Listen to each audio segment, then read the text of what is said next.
ഇത് വായിക്കണം എന്ന് ഞാൻ പറയാൻ കാര്യം, നമ്മളെല്ലാവരും അദ്ദേഹത്തെക്കുറിച്ച് ഓർക്കുമ്പോൾ ആദ്യം ഓർക്കുന്ന അദ്ദേഹത്തിൻ്റെ ഹ്യൂമിലിറ്റിയാണ്, അല്ലേ? അദ്ദേഹത്തിൻ്റെ വിനയം, അദ്ദേഹത്തിൻ്റെ എളിമ. അതിൻ്റെ കാരണം അദ്ദേഹം വന്ന വഴികളാണ്.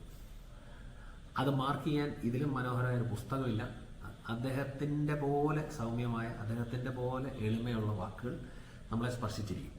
കാരണം ഒരു മനുഷ്യൻ എങ്ങനെ ഇത്ര ഹമ്പിൾ ആകാം എന്നുള്ളത് അഭിനയമാണോ എന്ന് പോലും ചിന്തിക്കുന്ന ഒരു കാലഘട്ടത്തിൽ ഇതൊരു മസ്റ്റ് റീഡാണ്. ഇത് സൂചിയും നൂലും ഷംസും മനോഹരമായി എഴുതിയിട്ടുണ്ട്. 9ാം പതിപ്പ് 10ാം പതിപ്പിലേക്ക് നീങ്ങുന്നു. കൂടുതൽ ആൾക്കാർ വാങ്ങട്ടെ എന്ന് ഞാൻ ആശംസിക്കുന്നു.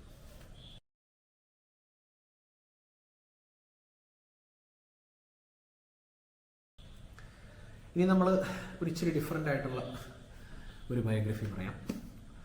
ഗാസ, ജെറുസലേം, ഇസ്രായേൽ, പലസ്തീൻ, ലോകം കത്തുന്ന ഏരിയാസാണ്, അല്ലേ? പക്ഷേ നിങ്ങൾ ഓർക്കണം, ഇത് ഇന്നോ ഇന്നലെയോ തുടങ്ങിയതല്ല.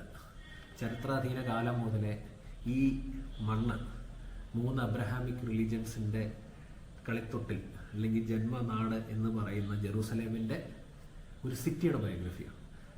സൈമൺ സെബാഗിൻ്റെ ഈ പുസ്തകം ഓവർ 1 മില്യൺ കോപ്പീസ് അന്ന് തന്നെ, അതായത് ഞാനിത് വായിക്കുന്ന ഒരു 8 വർഷം മുമ്പാണ്. അന്ന് തന്നെ ഇതൊരു ക്ലാസിക്കാണ്. കട്ടിയാണ്, 1000 ചില്ലുവാനം പേജുണ്ട്, ധാരാളം 200 ചില്ലുവാനം പേജോളം റെഫറൻസ് തന്നെയുണ്ട്. പക്ഷേ ചരിത്രം ഉറങ്ങിക്കിടക്കുന്ന ജെറുസലേമിൻ്റെ മണ്ണ് എങ്ങനെ ഇത്രയും ചോര നിറഞ്ഞൊഴുകുന്നു എന്നുള്ളത് നമുക്ക് മനസ്സിലാവും. അപ്പം കൺവല്യൂട്ടഡ് ആയിട്ടുള്ള ഒരു ഹിസ്റ്ററി കേൾക്കാതെ, പറയുന്ന കഥകൾ അങ്ങനെ തന്നെ വിശ്വസിക്കാതെ, 2 വശങ്ങളും പഠിക്കാൻ ജെറൂസലം ഒരു മസ്റ്റ് റീഡാണ്. ചരിത്രം പഠിക്കാവുന്ന ആഗ്രഹമുള്ളവർക്ക് എല്ലാവർക്കും Jerusalem the biography is A must read. ഒരുപാട് ചിത്രങ്ങളുണ്ട്, ഒരുപാട് ചരിത്ര ഇതുണ്ട്, പഴയ മാപ്പുകളുണ്ട്. നമ്മുടെ റോമൻ കാലഘട്ടത്തിന് മുമ്പ് വരെ, മാക്കബീസിൻ്റെ കാലം, ജൂദായുടെ കിങ്സിൻ്റെ കാലം, ഇതിൻ്റെ ഇൻട്രൊഡക്ഷൻ തന്നെ അദ്ദേഹം മനോഹരമായി എഴുതി. ദാവീദ് രാജാവിൻ്റെ കാലം തൊട്ടുള്ള ചാപ്റ്റേഴ്സാണ്. 2nd chapter is the rise of David. അപ്പോൾ ആ കാലഘട്ടം തൊട്ട് തന്നെ ഒരു റിലീജിയസ് കോണ്ടെക്സ്റ്റിലോ ഒരു കണ്ണാടിയിൽ കൂടിയല്ല. അപ്പം ഇത് കണ്ടില്ലേ, ഈ പഴയ കാലത്തെ മാപ്പുകൾ തന്നെ മതി ഇതിൻ്റെ സോഴ്സസ്. ഞാൻ പറയാ, ശരിക്കും പറഞ്ഞാൽ നമ്മുടെയൊക്കെ ബയോഗ്രാഫേഴ്സ് കണ്ടുപഠിക്കേണ്ടത് ഈ റെഫറൻസ് പേജുകളാണ്. ഇതിൽ 200 പേജ് ബിബ്ലിയോഗ്രഫിയാണ്. അപ്പോൾ എന്തുമാത്രം എഫേർട്ട് ഇതിനു വേണ്ടി എടുക്കുന്നുള്ളത്. ഇതിൻ്റെ ഒരു പുതിയ വേർഷൻ ഇറങ്ങിയോ എന്നെനിക്ക് സംശയമുണ്ട്. അങ്ങനെ ഉണ്ടെങ്കിൽ അത് എനിക്ക് വാങ്ങി വെക്കണമെന്ന് തന്നെ ആഗ്രഹമുള്ളതാണ്. ഇത് നമ്മുടെ സ്വന്തം കരുണാനിധിയുടെ ബയോഗ്രഫി, കരുണാനിധി ആൻഡ് ലൈഫ്. അപ്പം ഇദ്ദേഹത്തെ കണ്ടു കഴിഞ്ഞാൽ ഇപ്പോൾ പെട്ടെന്ന് കരുണാനിധി ആണോ, ജഗദീഷ് ചേട്ടൻ്റെ ഒരു ലുക്കൊക്കെ ഉണ്ടല്ലേ. അപ്പം മനോഹരമായ ബുക്കാണ്. അവസാന ഭാഗങ്ങളിൽ കുറച്ച് പൊളിറ്റിക്സും കുറച്ച് ഹേജിയോഗ്രഫി പുകഴ്ത്തലൊക്കെ നിങ്ങൾക്ക് തോന്നാം. പക്ഷെ ഞാൻ പറയാ, തമിഴ് മണ്ണിനെ കുറിച്ചും തമിഴ് രാഷ്ട്രീയത്തെക്കുറിച്ചും ദ്രാവിഡ പ്രൈഡിനെ കുറിച്ചും നമ്മൾ പറയാം, എന്താ ഇപ്പോൾ വലിയ കോൺട്രവേഴ്സി പൊളിറ്റിക്കലി സൗത്ത് വേഴ്സസ് നോർത്തൊക്കെ വരുന്നതിൻ്റെ ഒരു മൂല കാരണം അറിയണമെങ്കിൽ നിങ്ങൾ ഈ ബുക്ക് വായിച്ചാൽ മതി. കാരണം ഇവർ എങ്ങനെയാണ് കരുണാനിധി അദ്ദേഹത്തിൻ്റെ പൊളിറ്റിക്കൽ ലൈഫ് തുടങ്ങുന്നത്. ഇപ്പം നമ്മൾ 20 സിനിമയിൽ കൂടെ കുറേ കണ്ടു. ഇത് കരുണാനിധിയുടെ സൈഡ് ഓഫ് ദ സ്റ്റോറിയാണ്. മനോഹരമായി എഴുതിയിട്ടുണ്ട്. ഇവരുടെ കോമൺ തുടക്കം പെരിയാർ തുടങ്ങുന്നു. അണ്ണാദുരൈ, കരുണാനിധി, അദ്ദേഹത്തിൻ്റെ struggles with power, his writings, ജയലളിതയുടെ വരവ്, MG രാമേന്ദ്രൻ, നമ്മുടെ MGRൻ്റെ വരവ്, ഇതെല്ലാം മനോഹരമായി എഴുതിയിട്ടുണ്ട്. Must read. ഞാൻ പറയുകയാണെങ്കിൽ ഇതിൻ്റെ ഫോർവേഡ് തന്നെ കൊടുത്തിരിക്കുന്നത് N. റാം, ഹിന്ദുവിൻ്റെ എഡിറ്ററാണ്. അപ്പം ഇതിൻ്റെ ഒരു സ്റ്റാൻഡേർഡ് നിങ്ങൾക്ക് ഏകദേശം ഓർക്കാം. മനോഹരമായ പുസ്തകം. അല്പം വലിയ പുസ്തകമാണ്, 450 പേജ് ഉണ്ട്. പക്ഷേ തീർച്ചയായും ഒരു മലയാളിയാണെങ്കിൽ കമലഹാസൻ പറയുന്ന പോലെ തമിഴ് നമ്മൾ പഠിക്കണം. നമ്മൾ ജർമ്മനും ഫ്രഞ്ചും ഇറ്റാലിയനും ഒക്കെ പഠിക്കുന്ന സമയത്ത് തമിഴ് പഠിക്കണമെന്ന് ചോദിച്ചാൽ ഇതുപോലത്തെ ഒരു ബുക്ക് ഒരു ഡെഫിനറ്റ് റീഡായിട്ട് ഞാൻ പറയും. നേരത്തെ ഞാൻ പറഞ്ഞ സദേൺ സ്റ്റേറ്റ്സിലെ മസ്റ്റ് റീഡ് അടുത്ത ബുക്ക്, ഇത് ഞാൻ സെയിം ടൈം വാങ്ങിച്ചതാണ്. ആക്ച്വലി ബാക്ക് ടു ബാക്ക് ആണ് ഞാൻ ഇത് വായിച്ചത്. കോവിഡ് കാലത്തിലായിരുന്നു. അപ്പോൾ എനിക്ക് ബയോഗ്രഫീസ് വായിക്കാൻ കുറച്ചും കൂടെ സമയം കിട്ടി. ദ മാവറിക് മിസ്സായ. ഞാൻ പറയാം, ഇതിൻ്റെ ജസ്റ്റ് ഫ്രണ്ട് പേജ് തന്നെ ഈ വ്യക്തിയെക്കുറിച്ച് നമ്മൾ എത്ര കുറവാണ് അറിയുന്നത് എന്നുള്ളതാണ്. ഇത് theatrical personality to the core. ശ്രീകൃഷ്ണൻ്റെ റോളിൽ 50ഓളം സിനിമകൾ ചെയ്തതിന് ശേഷമാണ് ഇദ്ദേഹം പൊളിറ്റിക്സിലേക്ക് തന്നെ വരുന്നത്. നമ്മൾ രഥയാത്ര എന്ന് പറയുമ്പോൾ നമ്മൾ ഇന്നലെ സംസാരിച്ച പോലെ അദ്വാനിയുടെ രഥയാത്ര ഇന്ത്യയുടെ ഒരു കറുത്ത അധ്യായം എന്ന് ചിലരും, ഒരു റൈസിംഗ് എന്ന് മറ്റു ചിലരും പറയുന്ന രഥയാത്ര. അപ്പം പൊളിറ്റിക്സ് അസൈഡ്, രഥയാത്ര അദ്വാനി കണ്ടുപിടിച്ചതാണോ? അല്ല. അതിന് ഡെക്കേഡ്സ് മുമ്പ് ഈ മനുഷ്യൻ നടത്തിയിരുന്ന രഥയാത്രയുടെ ഫോട്ടോ ആണ് ഇതിൻ്റെ ഫ്രണ്ട് പേജിൽ.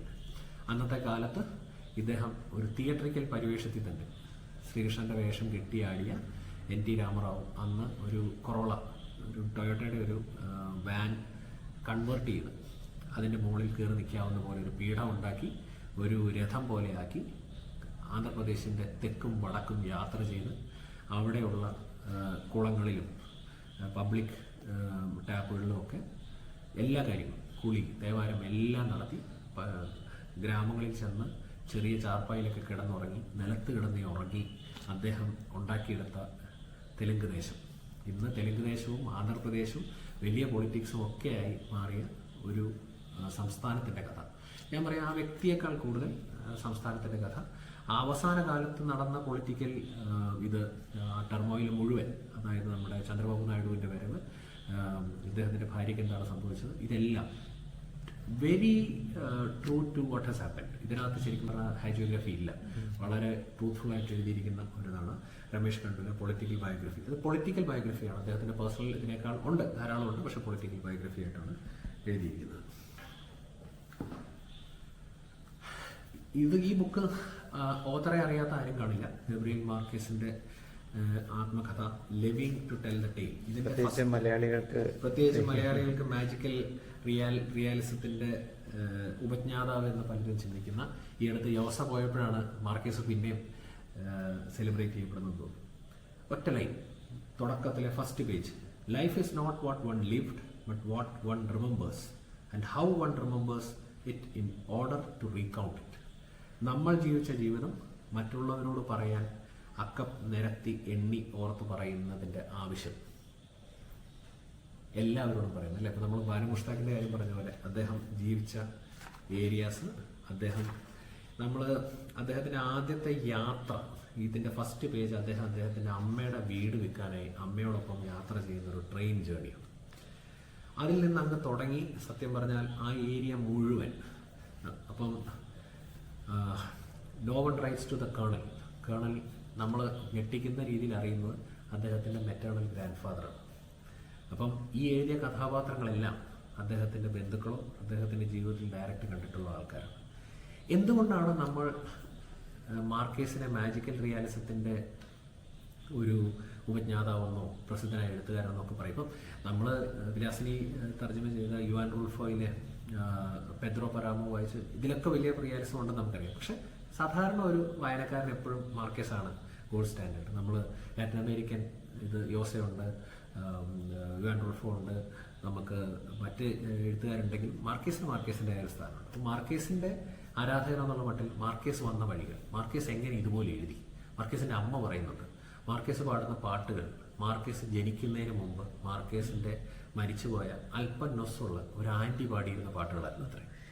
അതെങ്ങനെ മാർക്കേസ് ഓർക്കും? അവിടെയും മാർക്കേസിൻ്റെ അമ്മ പറയുന്നതിലും ഒരു മാജിക്കൽ റിയാലിസം ഇല്ലേ?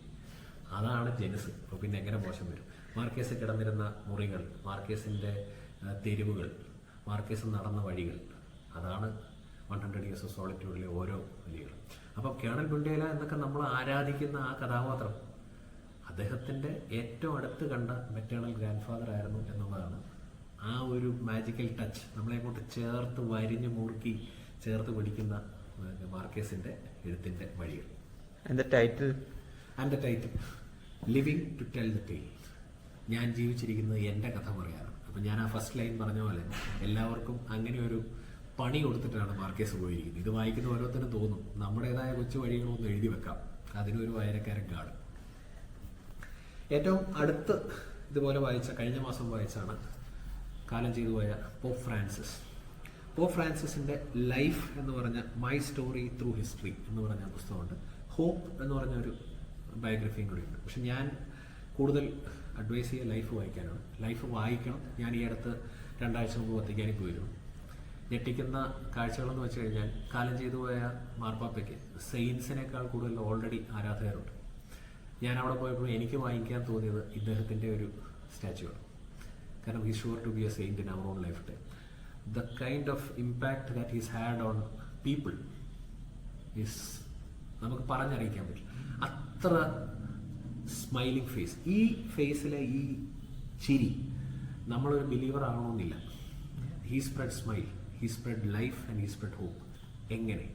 അദ്ദേഹം വന്ന ജീവിതം മാത്രം ഓർത്താൽ മതി.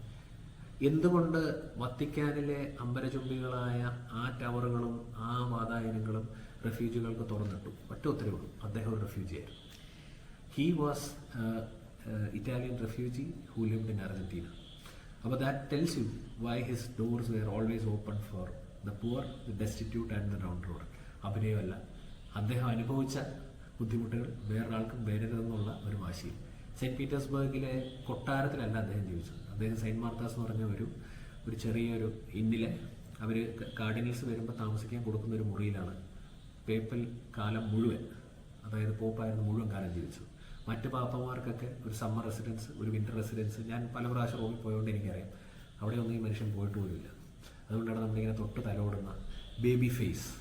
That is what his nickname was. അദ്ദേഹത്തിന് അർജന്റീനിയൻ ഭാഷയിൽ ബേബി ഫേസ് എന്നായിരുന്നു വിളിച്ചിരുന്നത്. കാരണം ഒരു കുഞ്ഞിൻ്റെ പോലുള്ള ഇന്നസെൻസ് ആയിരുന്നു.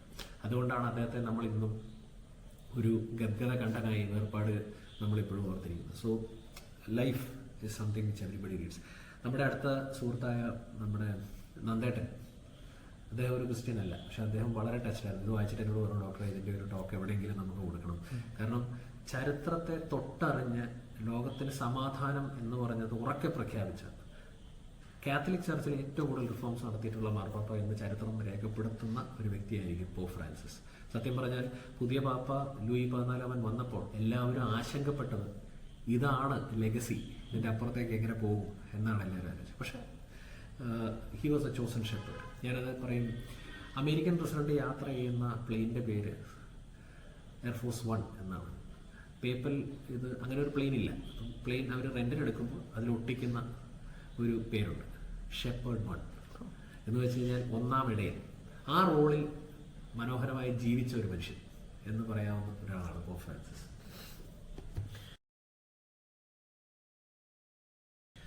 ഇനി ഞാൻ കുറച്ച് വ്യത്യസ്തമായ ഒരു ബയോഗ്രഫിയാണ്. ഒത്തിരി പേര് എന്നോട് റെക്കമെൻഡ് ചെയ്ത് ഞാൻ വായിച്ച ഭാരതീയ വിശ്വാസങ്ങളും യോഗിവര്യന്മാരുടെയും ഒരു ടച്ച് സ്റ്റോൺ എന്ന് പറയാവുന്ന ഓട്ടോബയോഗ്രഫി ഓഫ് എ യോഗി